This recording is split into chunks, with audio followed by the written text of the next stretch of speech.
Hey guys, D.Bowie here, and this is things I learned with BSJ's Lifestealer in 706. I guess the first thing we can talk about in this game is BSJ's hero decision making. Lifestealer is probably one of the only melee heroes that can deal with Earthshaker relatively well, with the exception of maybe Juggernaut and Ursa. While Juggernaut has some sort of magic immunity to deal with Earthshaker, he is lower than he is, so it's kinda harder to dodge the aftershock, and the cooldown of Blade Fury is just bigger. You don't have the mana to keep using it all the time, and as you're going to see, BSJ really abused the Feast regen to actually deal with Earthshaker, and he did not spam a lot of rage in the lane. Lifestealer allows him to be self-sustainable, and in scenarios like this one, where the roaming clock already gets killing the mid laner right at the beginning, he has the liberty to send Silencer to help mid instead of being top. They already have a jungler, so Lifestealer is really a great pick here. Just let me solo top and help mid, man. I'm experienced in the Lifestealer Earthshaker matchup. I won't win it, but it's fine. I learned that it is not a winning matchup. The two important decisions BSJ takes to deal with Earthshaker is one, getting an early stick. It's pretty good here because Earthshaker will mostly abuse Ancient Totem to get less hits, and he can use that burst of HP and mana to maybe get kills, dodge the stuns with rage without hindering his mana pool, and even turn ganks if another hero shows up. Regarding using mana, we're going to see that he never really spent the points on the skills on rage or open wounds until way later in the lane. He doesn't really have any kill potential without anyone there, and he's not really feeling afraid of his life, so he just saves the points. But he does commit another point in Feast at level 3, and this, in my opinion, is one of the biggest change-ups you need to go for as a Lifestealer to deal with this lane. Most Lifestealers, they max Rage early on, and they can easily deal with the lanes having just 1 point in Feast. In a lane he has no support to help him get kills, and he's against a hard matchup. It makes a lot of sense to get more points in Feast. In fact, he maxes it at level 7. I'm not really sure about maxing at level 7, but at least 3 points is pretty good. It's not really just a question of healing from the creeps, but since Earthshaker is a strength hero, he actually takes big chunks of HP from the offlaner every time they trade hits. As I was saying about the mana, he only really committed the first open wounds when Earthshaker went for a greedy last hit instead of him just trying to chase Earthshaker and punish him. The enemy offlaner has a lot of move speed. He had very early boots as well, and there's no way that BSJ walking up to him and using level 1 slow is going to be a good trade. Another interesting thing to mention is how BSJ always went for hits on Earthshaker when he tried to get the range creep but got denied. Earthshaker almost always used the Ancient Totem to deny the creeps from him, and this guarantees that he can actually deal a decent amount of attacks on Earthshaker with no real counterplay.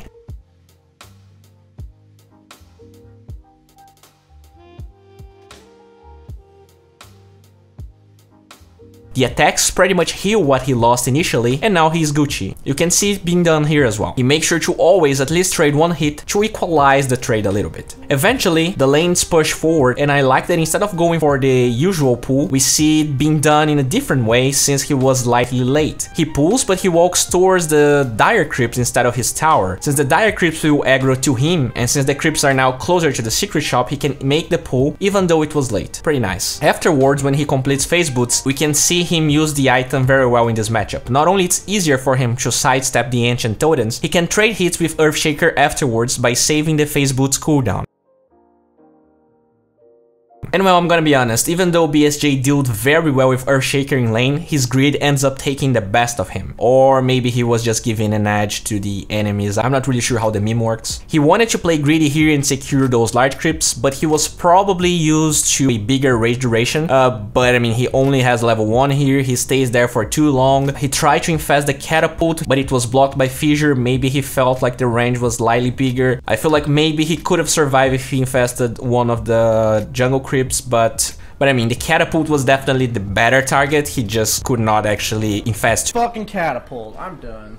to it. That being said though, they win the game, so stay tuned. In those situations, it's just better to reset your emotions. You really don't want to die with Lifestealer before the 10-minute mark. It really sets you back on the armlet, and you really are dependent on that timing. But anyways, he makes some dank jokes, he goes back to the lane.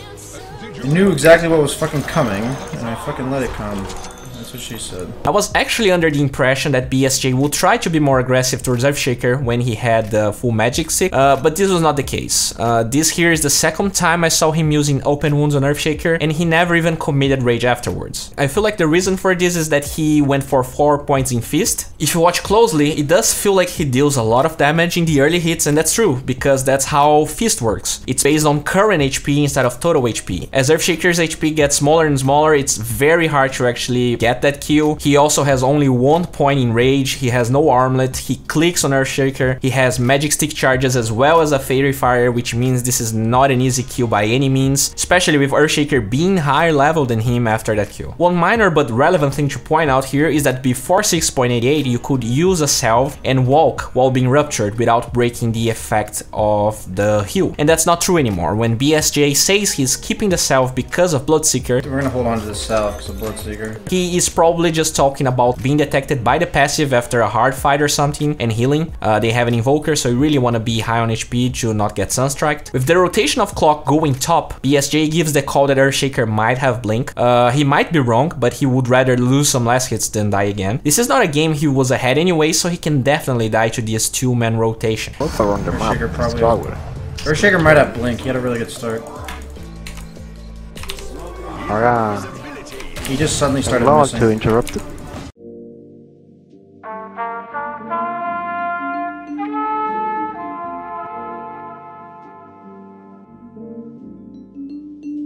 This is the first rotation BSJ goes for, and it happens obviously after his armlet is ready. You almost never want to rotate before that, and when Clockwork initiates on Enigma, Storm is pretty ready to respawn. They have global, he's full mana, so this is a good time for the TP. Lifestealer is a hero that almost always only engages by TPing against the enemy aggression or ganking moving fast. It's very underwhelming to just walk up to the enemies unless they're like jumping your teams. This is something we will see during the entire game. He goes for a lot of fast ganks. But anyways, this gives time for Storm to respawn, killing Clock, and BSJ gets lucky. The creep he infested went towards the Earthshaker, allowing him to secure another kill even under Rupture. They get 1 extra kill, and the decision making afterwards is really the most important thing in my opinion. He can't go for another gank right away because the infest was spent on that creep, so instead... Yeah, you guys smoke, let me push lane. If he was just farming Ancients, it gets kinda obvious if everyone just walks towards the shrine and then disappears. You probably know that they smoked. Since he was in the lane and since Invoker was not waiting for a blink on Legion, they actually got another one.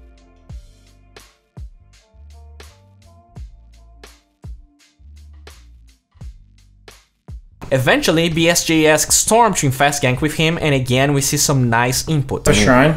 Be careful. Earthshaker. Might be right here. There's a shrine there. I do not want to go into the shrine. Please do not go into the shrine. We can't kill that guy very fast. He's baiting us. Jakiro is not a low HP hero, and a shrine is both regen as well as a TP spot. BSJ felt like they were baiting, and they were baiting.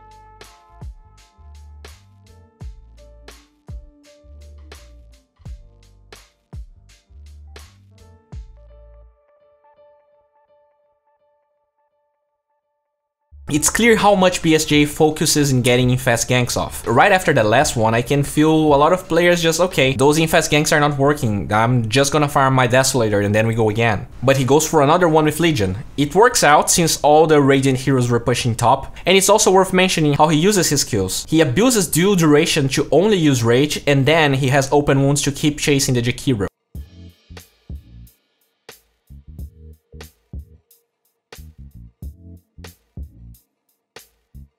He TPs back to base when Earthshaker shows up and immediately infests Legion again, while I feel like most players will try to work towards their Desolator. But well, I will talk more about those constant infest ganks. He gives the call to go bottom but changes for mid afterwards. Smoke ganking or infest ganking is always about predicting the enemy movements. There's going to be creeps in the tier 1 mid faster than bottom, but it dies so fast they decide to go bottom. We're not fighting them top. Actually, yeah, loop through mid, loop through mid. Gonna farm bottom with the couch guy. Actually, yeah, bait bottom, bait bottom, bait bottom. We don't want to fight mid, don't want to fight mid. We got a gigantic creep way bottom. Yeah, bottom. And a catapult. They have to come.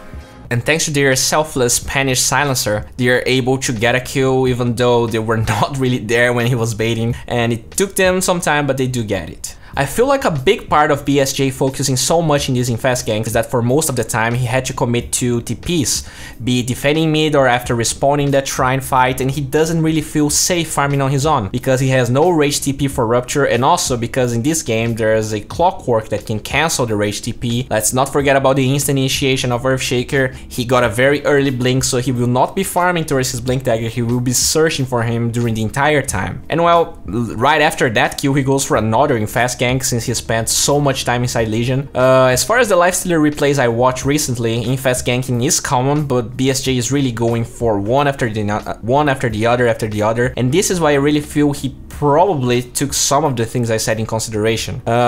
Here we can see him giving the call to actually place a ward.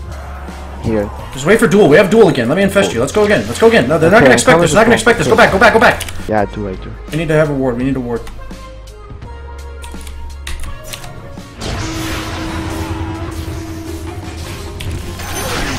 Because of the ward they get another kill, and in my opinion in this game a lot of BSJ's calls when they were like global calls were very good. It's only a Jakiro, but I mean he completed his Desolator, it's a dual kill, they are probably very happy. For instance, after the Jakiro kill, instead of letting his team scatter, he gives the call to push the tower. Yes, Earthshaker is alive, but he committed Echo in that engagement where they were baiting Silencer. Just chill out, they have no Echo, so they have no instant initiation. And this gives them not only a tier 2, but a clockwork kill and a duel on Bloodseeker because of his crisping fast on Legion right here. This game though is harder than it looks, especially after the 30-minute mark. BSJ was asking his team to go for kills, which I agree since they have all their spells ready. Legion, can you kill that wave and then come with the team? We need to be looking for kills. I don't have to be, no farm, stop farm. Oh, short questions, checker. We have ults, stop farm. But as you can see, Silencer committed the global for the clockwork kill, and maybe he saw something everyone did not see. And while I agree with BSJ that it was an overcommitment, he kept farming, so it's really hard to blame people. He ends up buying back, but the fight was not in their favor. This play really sets them back in this game, and I'm actually impressed they managed to win later. Especially after this fight that goes horribly wrong. It all goes to decision making in my opinion. As he responds, he tries to lift his team's confidence and actually has a plan. I guess this is kind of cliche when talking about Dota, but in my opinion it's true that almost always any plan well coordinated is better than just playing chaos. Especially in dire situations where loss seems inevitable, and believe me, it gets worse.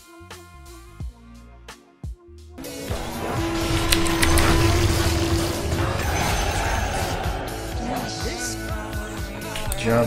While you might feel like BSJ is underfarmed this game, I really feel like the approach he took in this game empowered the other cores, and this is something a lot of people take for granted. I mean, saying the Legion commander carried this game is not wrong per se, but could Legion actually get so many of those kills without BSJ infesting all the time? And let's not forget about the directions he gave. I'm sure we keep going mid. Storm has bots, he can come to us.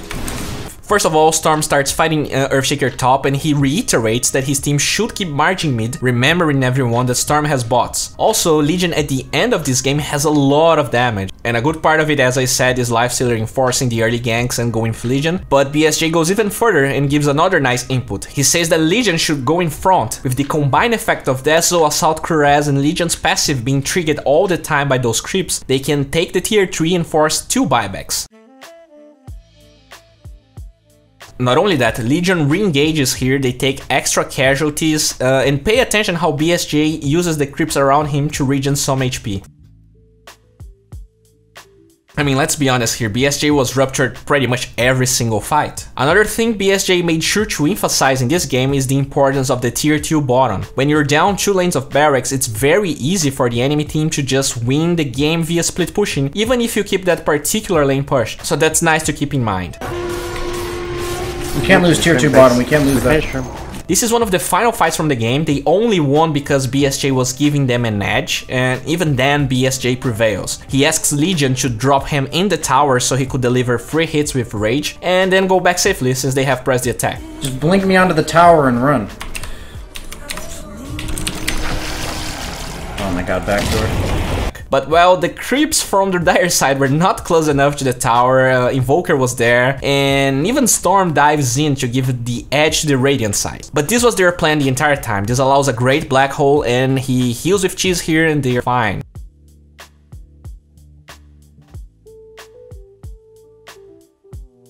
You have to be at base, please, I beg you. Nobody's gonna be there, Legion. It doesn't matter. That lane doesn't matter, Legion. Legion!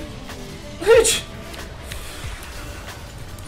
I do agree with BSJ's call to make Legion go back to defend bottom. As you can see, when Enigma initiates, there's no follow-up to it whatsoever, and even though it seems grim, BSJ's TP in the shrine with Enigma, as well as the call to actually infest the Enigma and go in, allows them to reach the fight faster and unnoticed. They end up taking Earthshaker and then slowly every other enemy hero. With that high but strong as fuck Legion, they go straight to tier 4s and they win the game. Well guys, this is something I've been trying to do more often. I did this with some of the mid one clips, basically using a stream to add more context and actually the player's input in my videos. If you guys like this, I actually plan to start doing this on stream, so basically commenting on people playing on stream. If you feel like this is something you would like to see, you can always follow me on Twitch, the link is in the description.